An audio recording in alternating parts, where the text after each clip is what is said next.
প্ৰথমে সকলোকে জন্মাষ্টমীৰ শুভকামনা জনালোঁ আৰু এয়া আমাৰ দ্বিতীয় সন্তান নমু হিমনীল তাৰ প্ৰথম এইবাৰ জন্মাষ্টমী আৰু বেছি সৰু হৈ থকাৰ কাৰণে তাক ভালকৈ সজোৱা নাই আৰু এয়া জন্মাষ্টমী বুলি মই সন্ধিয়া ৰেডি হ'লোঁ আৰু এয়া তাকো ই শুই আছিলে তাক উঠালোঁ।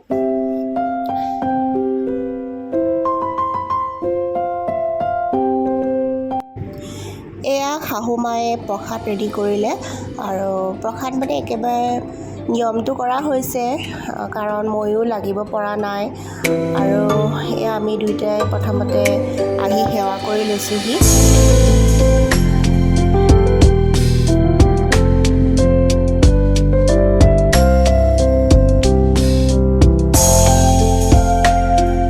শ্ৰীকৃষ্ণ বনিহে তুমি নমো কৰিব যাবা নেকি?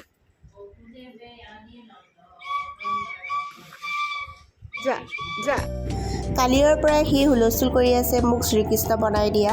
কালিও এবাৰ নহয় সি দুবাৰ বনিলে শ্ৰীকৃষ্ণ মানে এনেকৈ সজাই দিব লাগে। তাৰপিছত এতিয়াও তাক সজাই দিলেহে বোলে সি আইতাকৰ লগত নাম গাবলৈ যাব, সেইকাৰণে দেউতাকে এয়া সজাই দিলে তাক।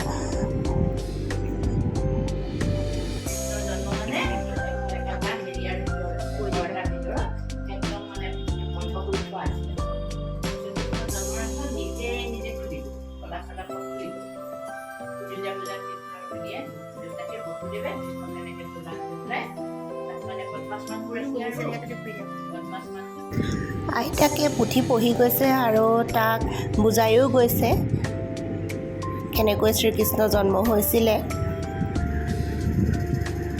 সি খুব ভাল পাইছে শুনি, এয়া আমাৰ নমুও শুনিছে। তাৰপিছত আমি সকলোৱে প্ৰসাদ খালোঁ আৰু এয়া মই আজি খিচিৰি বনাম বুলি পাকঘৰলৈ আহিছোঁ।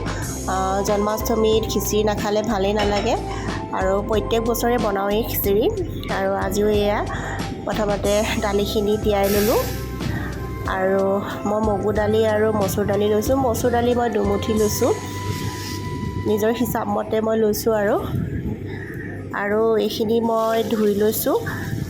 তাৰপিছতে মই এক বাতি জহা চাউল লৈছোঁ আৰু এইখিনিও মই ধুই অলপ সময় কোমলিবলৈ দি থৈছোঁ। তাৰপিছত মই এতিয়া কুকাৰটো বহাইছোঁ আৰু এয়া সেইখিনি ক্লিপ লোৱা নহ'ল, মই এয়া ঘিউতে অকল মই ক'লা জিৰা আৰু হিং দি অকণমান তাৰপাছতে ভাজি ল'লোঁ সেইখিনি। আৰু এইফালে হাজবেণ্ডে লেবেৰা ভাজি বনালে। তাৰপিছতে মই এইখিনি তেল মাৰিবৰ কাৰণে খিচিৰিখিনি তেল মাৰিবৰ কাৰণে ঘি ল'লোঁ আৰু ইয়াতে মই একদম এক চিকুটমান হিং দিছোঁ কাৰণ মই আগতো অলপমান হিং দিছিলোঁৱে। তাৰপিছতে মই ইয়াতে 3টা শুকান জলকীয়া দিলোঁ আৰু ইয়াতে মই এয়া কাশ্মীৰী ৰেড চিলি পাউডাৰ দিছোঁ, যিটো জ্বলা নাই অকণো, কালাৰটো ভাল আহে দিলে। আৰু এতিয়া এইখিনি মই এয়া খিচিৰিখিনিত দি দিলোঁ।